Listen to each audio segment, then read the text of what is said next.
está recomendado para mayores de edad. Los comentarios son responsabilidad de los anfitriones e indicados.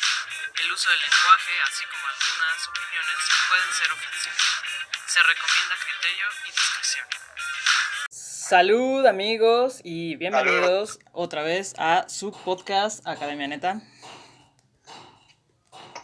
Y bueno, pues muy bienvenidos a este podcast de Academia Neta, donde los que no somos SNI 9000, pues venimos a platicar de un poquito de lo que hacemos, a quejarnos también, ¿por qué no? Y por supuesto que también pues a contar chismes candentes de la academia. Y bueno, y sobre todo en este caso pues informarles a ustedes, que ustedes conozcan qué es lo que hacemos, por qué lo hacemos y por qué pues seguimos aquí si no nos pagan. Entonces, como siempre me acompaña mi colega, mi gran amiga y co-host, Katia García, y el día de hoy también está con nosotros Emanuel de Mata, que pues viene a platicarnos un poquito de lo que él hace, y pues muchísimas gracias por acompañarnos esta tarde. Pues muchísimas gracias por la invitación, estoy muy agradecido con ustedes dos y estoy también muy emocionado de estar aquí. Qué bueno, a nosotros también nos emociona poder seguir con esto, aunque como dice Héctor, no nos pagan, pero me gustó el tema de la palabra candente. Creo que queda muy ad hoc y se la vamos a robar a Pat Chapoy. Pero bueno, esa parte ya vendrá como del chisme, ya lo saben, en la segunda parte del podcast. Pero ahorita vamos a empezar con el tema de divulgación de los proyectos de investigación, por lo cual quiero empezar con la primera pregunta, mi estimado. Bueno, antes de la primera pregunta, ¿qué te estás tomando? Me estoy tomando una fabulosa agua de limón. Está bien, me parece bien. Para algunos puede ser muy temprano. Yo la verdad es que no necesito excusa de horario y ya me estoy echando una cerveza. Pero bueno, X. Entonces, cuéntanos, Manuel, ¿qué es lo que estudiaste como como carrera de licenciatura y qué posgrado estás haciendo? Claro que sí. Bueno, yo soy licenciado en Psicología por la Facultad de Psicología en la Universidad Autónoma del Estado de Morelos.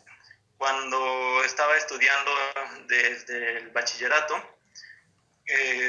me llamó mucho la atención la música y entonces a la vez que estaba estudiando el bachillerato estaba estudiando música en el Centro Morelense de las Artes.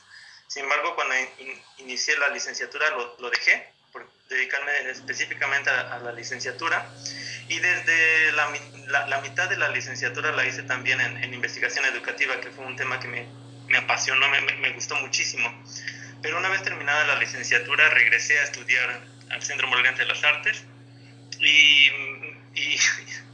de ahí estuve un rato como docente y en la misma facultad de psicología y en algunas escuelas ya más bien trabajando como músico.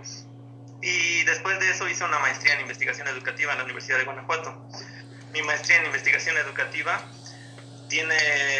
persiguió el tema sobre la motivación de los niños hacia la educación musical, pero esa no era realmente mi intención al llegar a la Universidad de Guanajuato. Yo quería algo diferente, yo quería explorar la relación que existe entre la música y el lenguaje. Por eso tan pronto como terminé la maestría en investigación educativa en junio, en agosto ya estaba yo en la maestría en composición musical en la UNAM porque quería hacer algo sobre eso. Y entonces actualmente estoy terminando, si todo va bien, termino este semestre mi maestría en cognición musical y sí estoy explorando la relación entre la música y el lenguaje, que era como mi deseo desde un principio. ¡Wow! De momento, ¡wow! Sí, o sea, de hecho es bien estudioso porque ya está su segunda maestría, o sea, para que te lo cheques. Cabe destacar, a Dem yo lo conozco desde el bachillerato, justamente, desde ahí nos conocemos y bueno, pues a mí me ha tocado ahí estar en parte de sus aventuras. Y bueno, y en este caso, por ejemplo, platícanos un poquito o sea, tu actual proyecto de investigación, ¿en qué te estás centrando? ¿Qué es lo que estás trabajando en sí? Un poquito de esto. Sí, claro que sí. A mí me Desde la licenciatura aprendí a trabajar esta relación entre la música y el lenguaje a través de la psicología con una doctora que me recibió en la UNAM justamente. Hice una movilidad estudiantil a la UNAM y ahí conocí a alguien que me ayudó a trabajar sobre este tema. Lo estoy explorando en este momento desde la parte cognitiva, es decir, cómo funciona más o menos en el cerebro la parte de la exploración musical y cómo esta exploración musical en el cerebro funciona o se relaciona también con el lenguaje. De manera, digamos, general podemos decir que la música y el lenguaje se ven relacionados como desde siempre, e incluso decimos que la música es el lenguaje universal, ¿no? Y entonces hay un montón de cosas alrededor de esto, pero en el punto desde el que yo lo estoy abordando, parece ser, porque tampoco es claro todavía el tema, es relativamente nuevo en el ámbito de la cognición, y parece ser que lo que está pasando es que la forma en que los lugares donde está procesando el cerebro la información lingüística es igual a donde se procesa la información musical.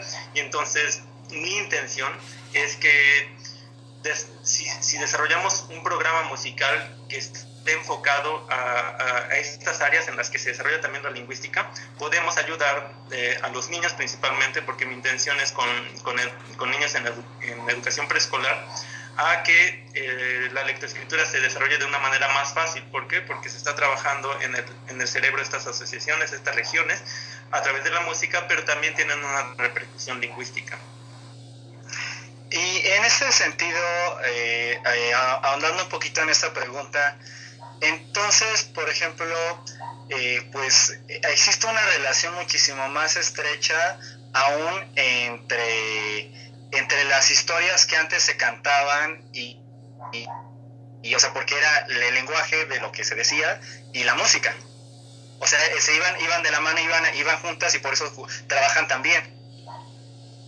Sí, pero como no entendí, ¿es una pregunta? Sí, bueno, es una pregunta, sí, justamente si es por eso que trabajan también, o sea, es por eso que, por ejemplo, nosotros una canción se nos graba mucho más fácil lo que dice y todo lo que representa. Ya. Creo que eso más bien pasa por un lado cultural, no necesariamente de cómo se está interpretando en términos cognitivos en el cerebro. Creo que eso más bien tiene que ver con una cuestión cultural, que ahí es una de las dificultades quizá también en el trabajo en cognición musical, me parece. Porque si tú trabajas exclusivamente con lo que está pasando en el cerebro, estás pensando en un ser humano que es exclusivamente cerebro y funciones y conexiones ahí en el cerebro, ¿no? Entonces, eso te puede dejar de lado muchas cosas, pero lo que tú me estás planteando me suena más a una cuestión cultural que cognitiva, y sí, efectivamente, como otra de las cuestiones que también está muy relacionada con el aprendizaje musical es la emocionalidad. Si tú estás aprendiendo una canción quizá de tu entorno cultural, y es algo que vives como con mucha emoción, seguramente también se te va a quedar grabado, que es lo que pasa en general con el aprendizaje. Un aprendizaje que nace en la emocionalidad de lo que estás haciendo, entonces se te queda grabado más fácilmente porque lo estás disfrutando. Mientras que si es un aprendizaje como a veces pasa, no les voy a decir dónde, pero a veces pasa eso de que tienes que hacer esto porque yo te digo, pues lo aprendo, me lo memorizo, lo que sea, pero no se queda tan fijado, digamos. Ok, muy bien. Está como muy interesante porque, o sea, al menos en antropología hay como toda una rama como de la etnomusicología, pero me parece como muy interesante este cruce con la psicología, porque eso ya nos ayuda como a entender algo que de lo que luego sufrimos mucho en las ciencias sociales, que falta como esa parte, como vincularlo como con lo biológico, que es como, pues muchos carecen o más bien caen en el error de decir, sí, porque seguramente en el cerebro se procesa, y es como, o sea, sí, güey, sí sabes de lo social y sí sabes hasta ahí, pero no puedes hacer como ese tipo de aventarte como gorda en tobogán y decir, porque eso tiene que ver con lo biológico. No sabemos, ¿no? O sea, muchos lo hacen y creo que ese es un error, pero tú estás como construyendo ese puente, lo cual se me hace muy, muy interesante, que creo que ahorita con la pregunta que hacía Héctor, justamente estaba pensando como en estos grupos étnicos que transmiten su tradición oral a través como de cantos y a través de las canciones transmiten como su mitología y demás, ¿no? Y creo que parte de lo que muchos dicen es que el estar haciendo como este constante cruce entre el ritmo de la música, la emocionalidad que dices tú y demás, hace que se transmita de una manera efectiva porque se queda grabado en la memoria de mejor manera, ¿no? Pero bueno, creo que eso es lo que entendías a lo que llevas de tu clase de este momento y me está pareciendo muy, muy interesante. Pero bueno, ¿por qué dirías tú que es importante investigar sobre estos temas que tú estás investigando? Creo que es importante y a mí me llama mucho la atención porque si bien nuevamente la relación entre música y lenguaje es algo que se ha visto desde hace mucho, mucho tiempo, actualmente viéndolo ya desde un nivel cognitivo es algo que no está como tan estudiado y hay un montón de teorías de cómo funcionan estas cosas y por qué suceden y entonces hay muchas más preguntas que respuestas y esto es lo que a mí me parece muy interesante de esta área porque pues de repente empiezas a leer y empiezas a estudiar y ya nació este concepto y esta teoría y entonces vas por un autor y luego por otro y de repente tienes todo y no tienes nada porque realmente no hay una conclusión en estos temas, nadie sabe realmente lo que está pasando. Y una de las cosas que a mí me parecen muy curiosas también con respecto específicamente a esto, la relación música-lenguaje, es que todos quieren hacer una intervención en este sentido, ¿no? Una entrenamiento musical que ayude a cuestiones lingüísticas. Pero como se hace nada más así, a mí se me ocurre que le vamos a poner este ejercicio y se me ocurre que le vamos a poner ahora esto y entonces hay un montón de investigaciones que hacen eso y cómo puedes entender todos esos datos si son diferentes las edades de los niños, por ejemplo, si es que están usando niños en primer lugar, si es diferente el tiempo que están utilizando, si son diferentes las actividades, si es diferente la teoría, o sea, como hay un mundo allá afuera y entonces para mí te quedas al final exactamente igual. Por eso creo que lo más importante sería primero recopilar toda esta información y tratar de sentar primero las bases teóricas para una posterior intervención. Para mí así funciona en este momento en el conocimiento que tenemos al respecto digamos de la cuestión cognitiva. No va tan práctico, que es lo que nos dicen en las maestrías, no son profesionalizantes y entonces tú tienes que hacer algo al respecto, ¿no? Tienes que ir a campo a trabajar. Y pues sí, qué chido que tengas que ir a campo a trabajar y todo el rollo, pero yo no quiero hacer un programa de intervención nomás porque eso me van a calificar, eso no tiene sentido para mí, y afortunadamente por la pandemia, digamos, gracias a Dios por la pandemia, no tengo que hacer esta intervención que sí me dijeron también, no es que tienes que encontrar un grupo de niños, sino es que, pero en primer lugar no lo quiero hacer así, porque creo que es muy apresurado. Y en segundo lugar, mi intención es en este momento más teórica que práctica. Y entonces, para mí, en términos de cómo se está llevando esta investigación, cae como anillo al dedo, porque por cuestiones externas a mi proyecto no puedo hacer una intervención. Y eso para mí es genial. Ok, y digo aquí comentario al margen, bueno, pues ya para que vean cómo algunos nos salvamos por la pandemia en más de un sentido, ¿no? Y cómo a veces nos piden cosas que de plano no se pueden lograr, ¿no? Aparte, como comentario. Que en general yo creo que un problema que tú también estás señalando ahorita es que, o sea, digo, ya tienes 2 maestrías, tienes más experiencia que Héctor y yo, pero creo que podemos coincidir en que es un problema que la maestría se va súper en chinga, en primera, y entonces no te da tiempo como de armar todo un proyecto porque llegas a la maestría con un montón como de ambición, de que quieres hacer mucho y cuando te das cuenta es, ya estás haciendo al primer semestre y cuando volteas ya estás en el último y es como ya tienes que entregar la tesis y no sé qué, los resultados.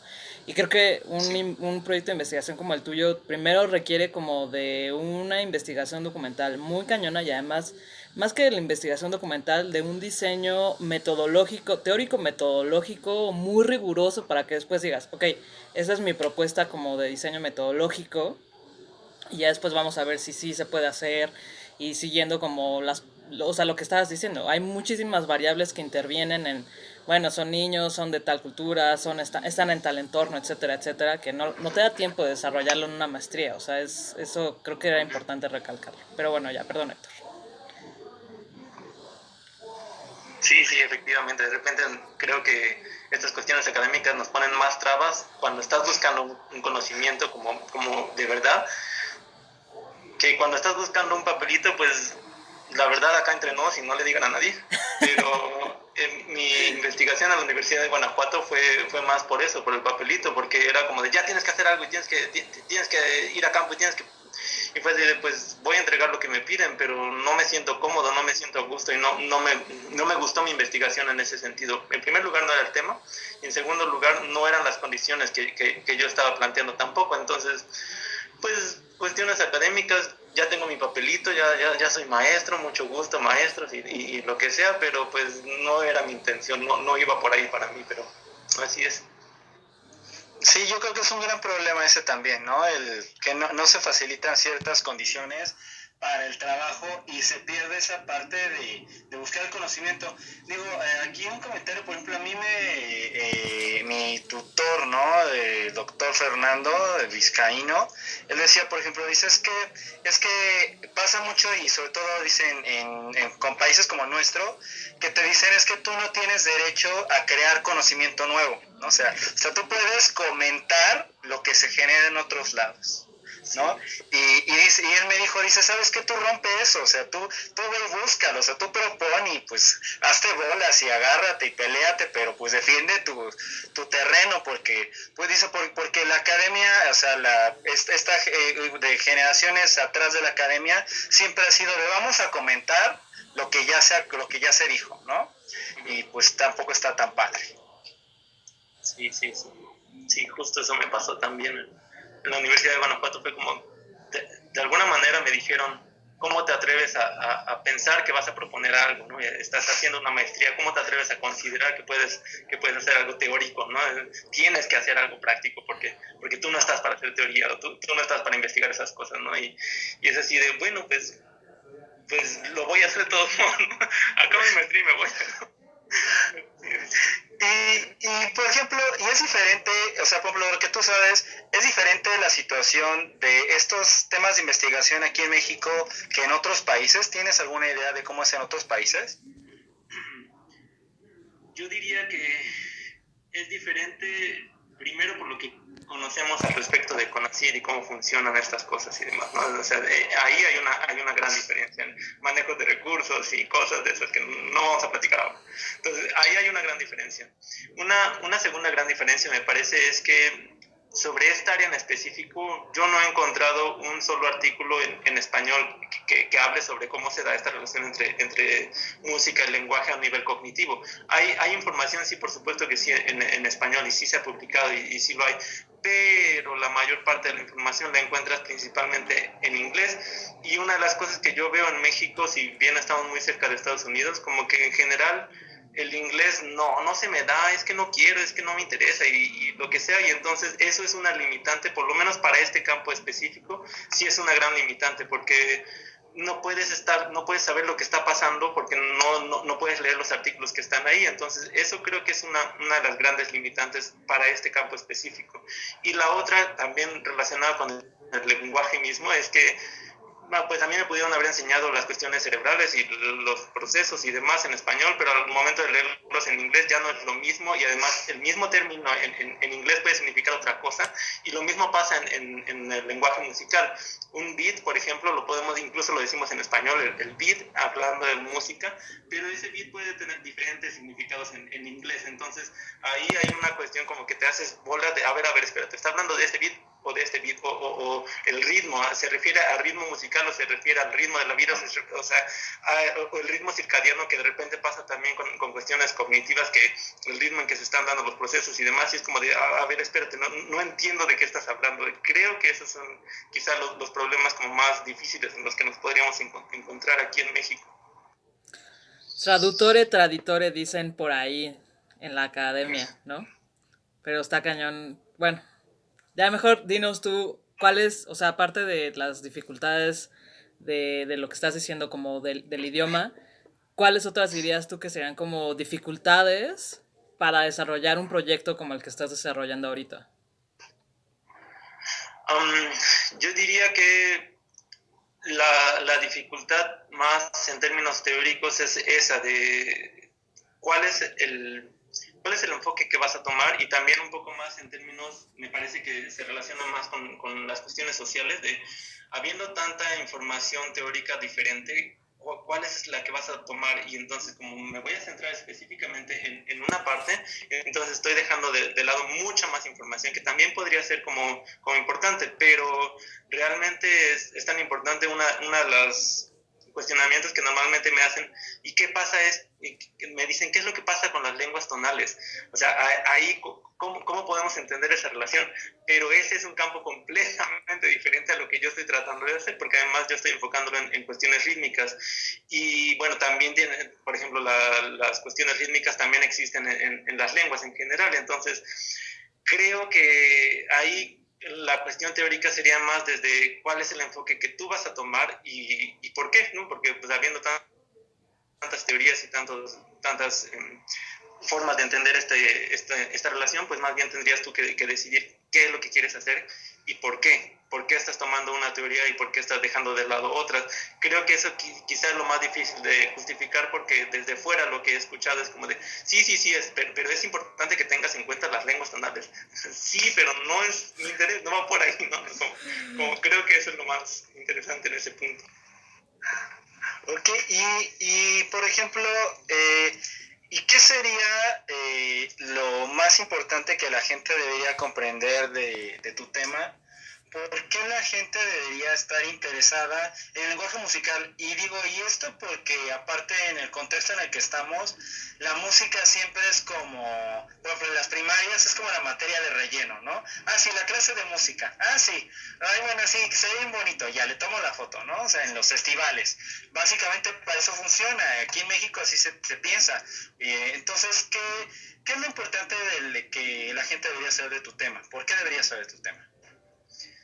Creo que una de las cuestiones más importantes aquí sería que podemos ver la música así solo como una cuestión de entretenimiento, y entonces podemos darle a los niños este entrenamiento musical de que toquen la flautita y que el 10 de mayo y eso que también me tocó como entrenar, pues así, ni modo.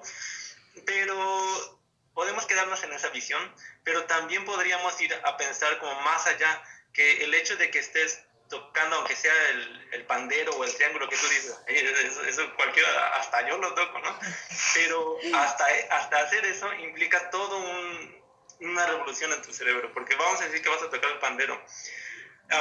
Si vas a tocar el pandero, deberías por lo menos tocarlo a tiempo, no solo darle golpes ahí. Entonces, para poder hacerlo a tiempo, necesitas entender cómo va el ritmo y predecir en qué momento tengo que mover la mano para poder sonar al mismo tiempo que todos los demás.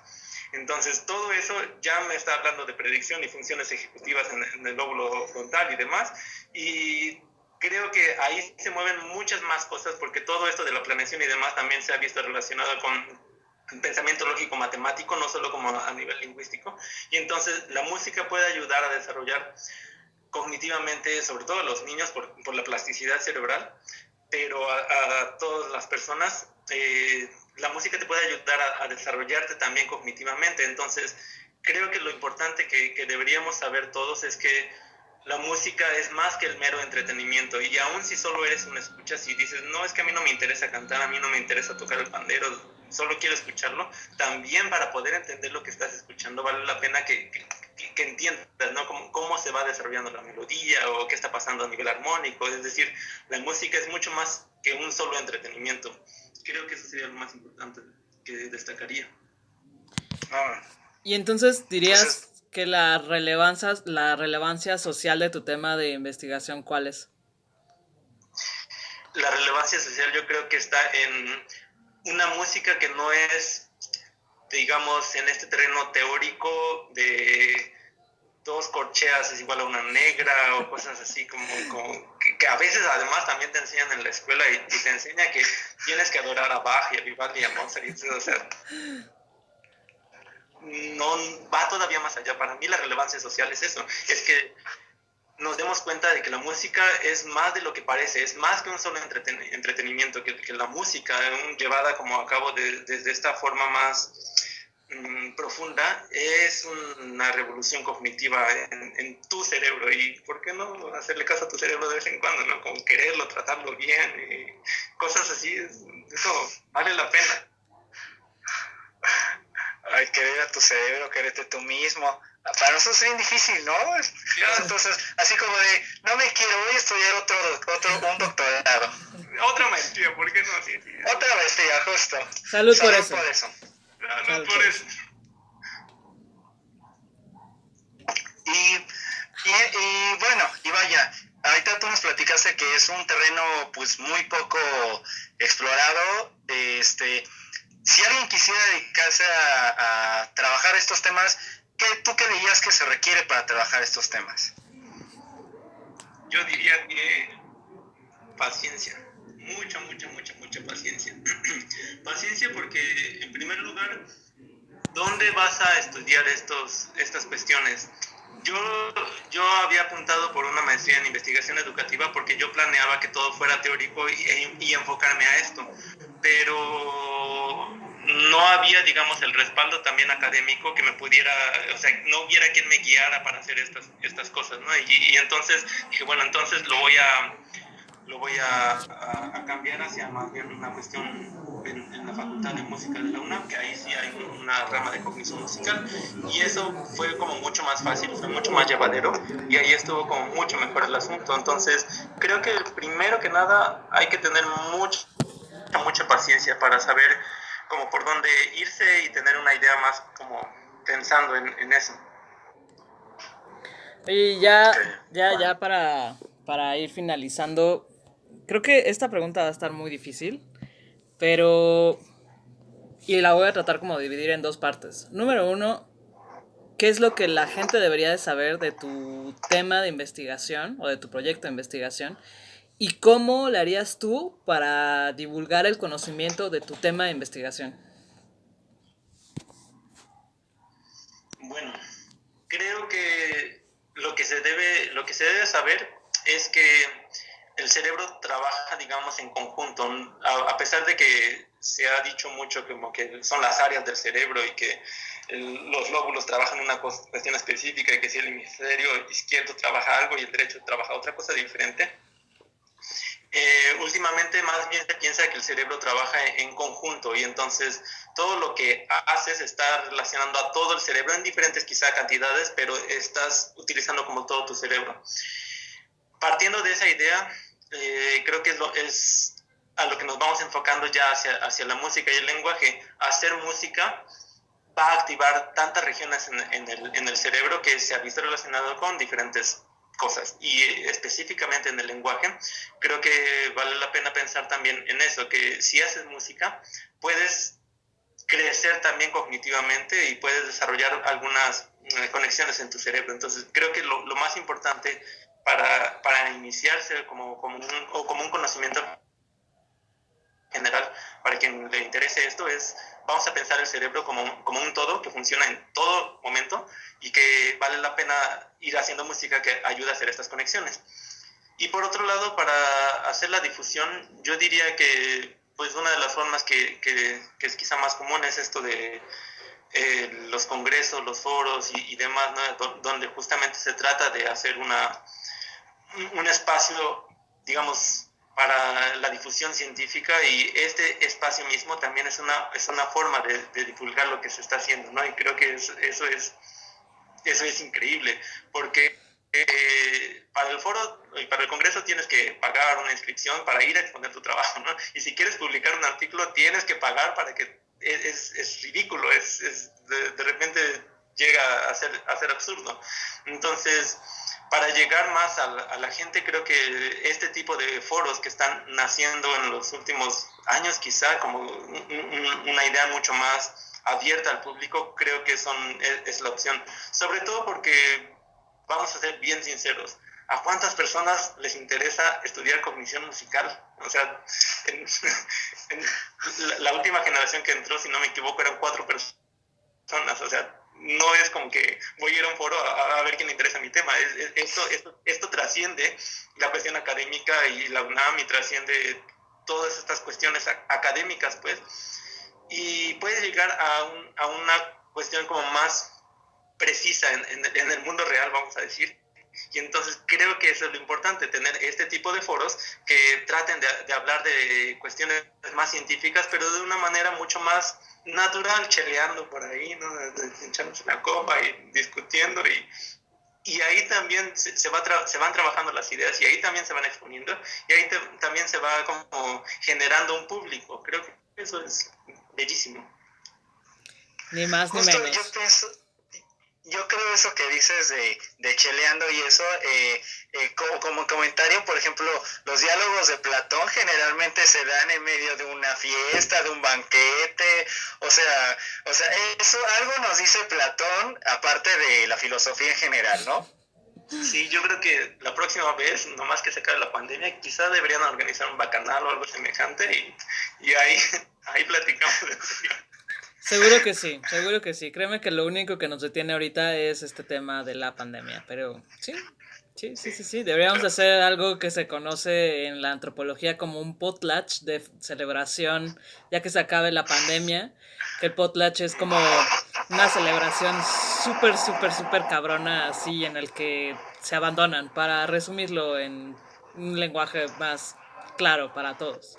Pero bueno, en fin, ya será. Sí, está planeándose. Nada más que se acabe el tema de la pandemia. Pero bueno, yo no sé si quieren agregar algo, Héctor, Manuel, para acabar esta primera parte. Pues no, nada más pues agradecerle mucho a Emanuel por estar aquí con nosotros este día, por platicarnos este tema tan interesante, que pues que a nosotros que somos de sociales, o sea, esa parte biológica, pues sabemos que existe, la consideramos poquito porque no somos especialistas en ello, pero pues qué gusto tenerte aquí para que nos expliques de estas cosas. No, muchísimas gracias por invitarme. La primera parte ha sido muy divertida. No, la segunda siempre es mucho más divertida, pero no te preocupes, ahorita nos la vamos a aventar. Lo lamento por la gente que tiene que esperar hasta el viernes para escuchar la segunda parte, pero ni modo, así es esto.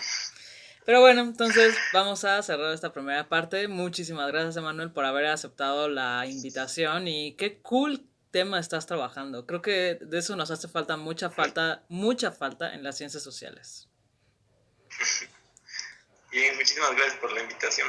Vale, pues, bueno, mis estimados, hasta aquí hemos de llegar y nos vemos el viernes y nosotros ahorita vamos a seguir platicando como para no perder el ritmo de esto que ya empezamos a preocupar. Muchas gracias y nos vemos en el siguiente capítulo. Bye bye. Salud.